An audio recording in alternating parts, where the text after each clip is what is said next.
어떤 거는 굉장히 쉽게 끌어당겨지고 소망이 이루어지는데 왜 어떤 거는 이렇게 현실로 이루어지기까지 힘든 걸까? 왜 안 이루어지는 걸까? 여러분, 왜 그런 걸까요? 네. 의식이 현실을 창조한다고 하는데 나는 분명히 내가 원하는 것을 우주에 주문을 했는데 왜 이루어지지 않는 거지?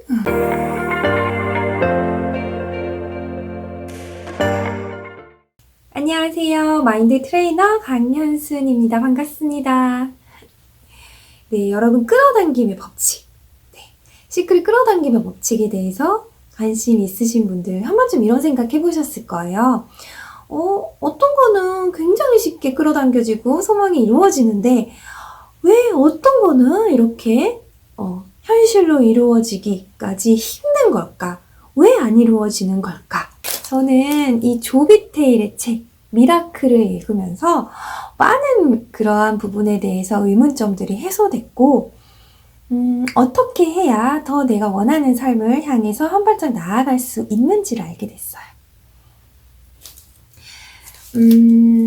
미라클은 이렇게 이제 끌어당김의 법칙에 대해서 단계별로 설명을 하고 있고요. 소망이 이루어지지 않는 배경에는 반의도라는 게 숨어 있다고 합니다. 그래서 한마디로 말하면 부정적인 신념이에요. 우리가 의식하지 못하는 무의식 속에 있는 우리의 신념들이 우리의 꿈, 소망을 이루어지는데 방해를 하고 있다는 거죠. 우리들의 생각을 실질적으로 의식하고 있다고 생각하지만 우리는 무의식의 지배를 당하며 살아가고 있어요. 하루에 6만 가지 이상의 생각을 하는데 실질적으로 우리가 의식할 수 있는 생각은 10%도 채 되지 않는다고 해요. 그렇다면 결국은 저도 파고 하다 보니까 결국은 무의식이다. 무의식이라는 데까지 영역에 관심을 갖게 됐고 내가 의식하지 못하는 그 깊은 내면에 도대체 내가 부정적인 신념이 뭐가 그렇게 뿌리 깊이 박혀 있기 때문에 박혀 있어서 자꾸만 내가 원하지 않는 현실을 창조하게 되는지 그것에 대해서 의문이 정말 해소될 만한 책입니다. 그래서 저는 이 책을 3개월 동안 저희 그 오프라인 독서 모임에서 함께 읽으면서 실천을 했어요. 그래서 가장 좋았던 부분에 대해서 이 반의도, 무의식 속에 있는 부정적인 신념을 제거하는 데 있어서 저에게 가장 좋았던 방법 중 하나를 여러분들께 소개해드리려고 합니다. 네, 여러분들이요, 이제 자신의 생각과 감정을 관찰하기 시작하면 예를 들어 감정 메모를 쓰거나 아니면 그냥 수시로 나의 생각이 내가 무슨 생각을 하고 있지 이렇게 신념들을 어느 정도 바라볼 수 있게 되면요. 부정적인 신념들이 보이실 거예요. 그러한 부정적 신념들이 바로 우리의 소망을 이루는 장애물이 되고 있는 반의도라는 거죠. 그래서 그것들을 정화하거나 제거를 해야 해요. 그래서 구체적인 방법들이 여러 가지가 있는데 저는 이 소크라테스 질문법이라는 게 정말 좋았어요. 처음 제가 이제 시도를 해봤고 관찰일기를 저도 이제 오래 쓰지는 않았지만 순간순간 감정이 추가 흔들릴 때 쓰고 있는데 그러한 방법하고도 많이 비슷한 점들도 있다 이런 생각도 들었고요. 그래서 제가 이 147페이지에 나온 소크라테스 질문법 이 질문법을 소개해드리고 싶다는 생각이 들었어요. 그리고 이 질문법을 통해서 저도 제 안에 있는 부정적인 신념들을 많이 흘려보내는데 큰 도움을 받았어요. 이 부정적인 신념들이 많이 흘러가면 흘러갈수록 제거되면 제거될수록 더 쉽게 물 흐르듯이 갈 수 있게 되겠죠. 여기서 나와 있는 게요. 실질적으로 조 비테일이 소크라테스 대화법 컨설턴트라고 적힌 명함을 가지고 30년 전에 일을 했었대요. 소크라테스 질문법은 믿음에 대해 질문을 해서 그것들이 사실이 아닌 믿음이라는 것을 깨닫는 방법이다.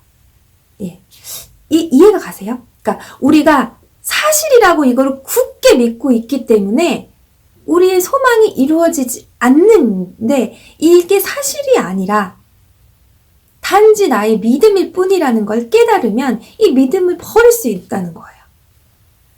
그리고 사실이라고 말할 수 있는 건요. 예를 들어 한 강당에 500명 이상 있으면 그 500명이 거의 전부 다 그것은 맞다라고 할 정도는 돼야 그게 사실인 거지.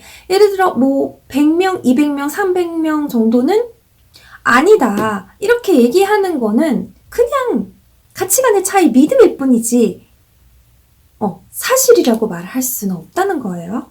그래서 이렇게 내가 정말 굳건히 믿고 있는 이게 사실이라고 믿고 있는 것들을 흘려보내기 위해서 소크라테스 질문법을 어떻게 하면 가능한지 보여드릴게요. 여기 나와 있는 연습을 보여드릴게요. 우리가 사실 자기 사랑을 하지 않으면, 자신을 믿지 않으면 모든 인생 전반에서 모든 게 엉망진창이 될 수밖에 없다는 걸 알잖아요. 인간관계든 뭐 부의 문제든 다 우리에 대한, 스스로에 대한 가치를 어떻게 생각하고 있는지가 굉장히 중요해요. 근데 많은 사람들이 잘못 갖고 있는 거, 나는 다른 사람들만큼 좋은 사람이 아니야. 이게 바로 사실 자존감이랑 연결되는 부분이죠. 이게 정말 나는 나를 좋게 생각하고 좋게 평가하고 있다고 생각해도 실질적으로는 나는 다른 사람만큼 좋은 사람이 아니야.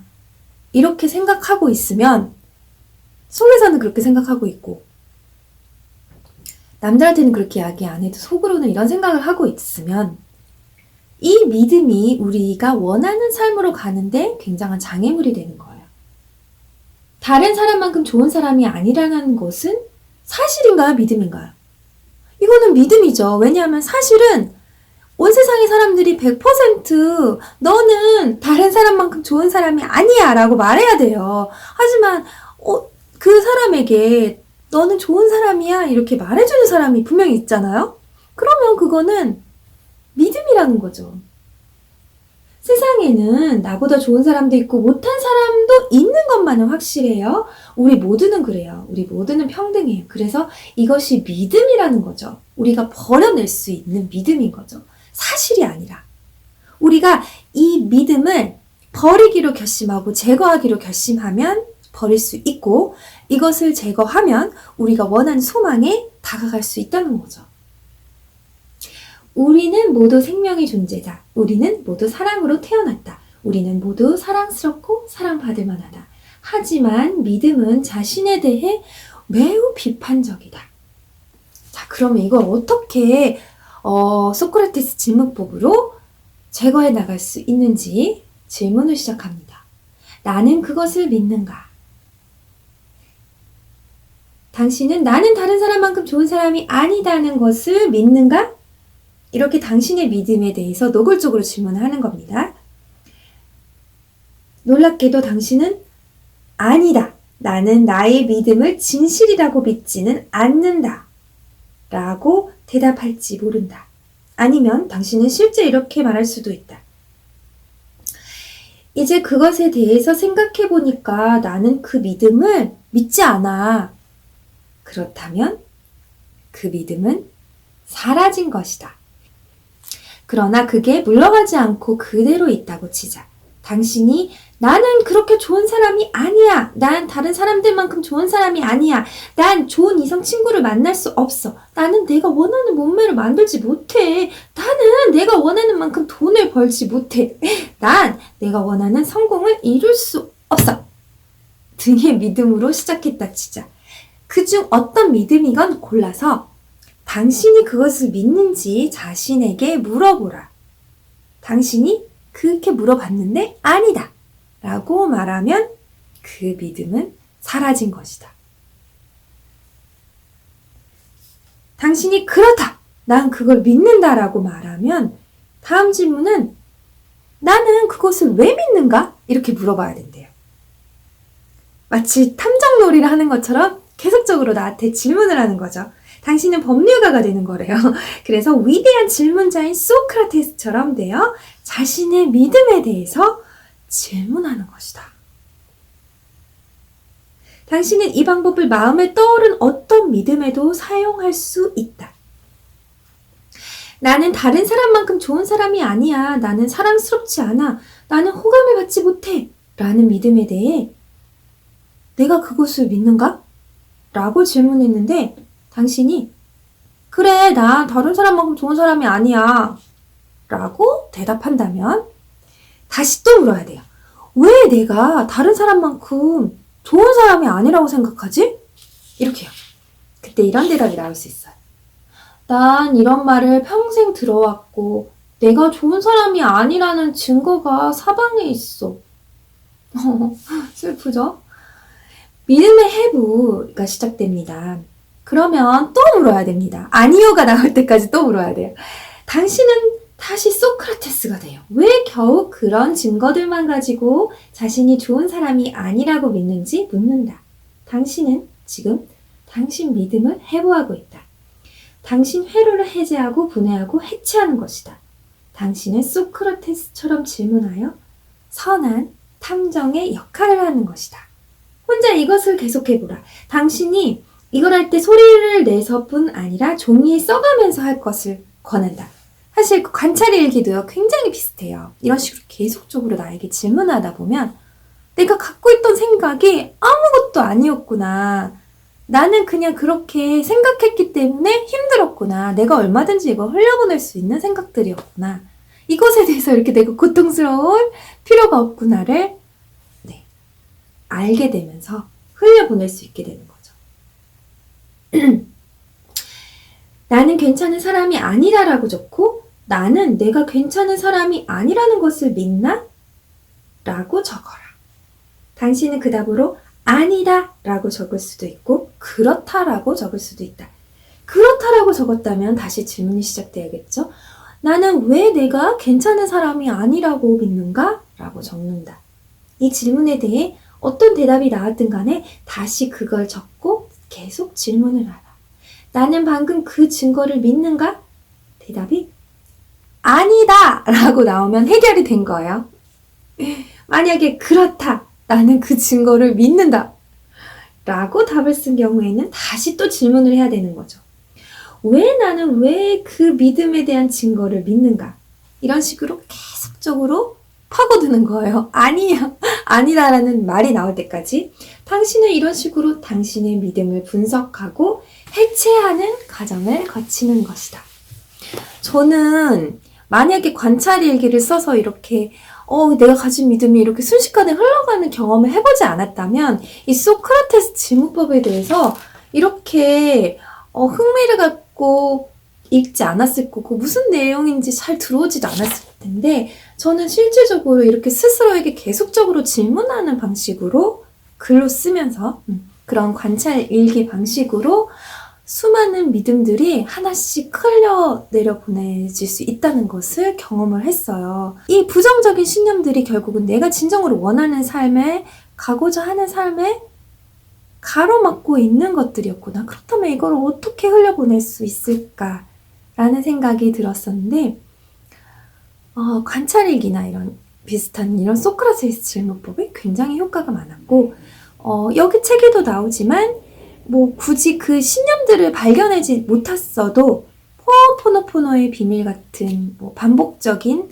미안해, 고마워, 사랑해, 용서해줘 이런 것들로 충분히 반복하면 정화가 될 수 있다는 그런 것도 알게 됐죠.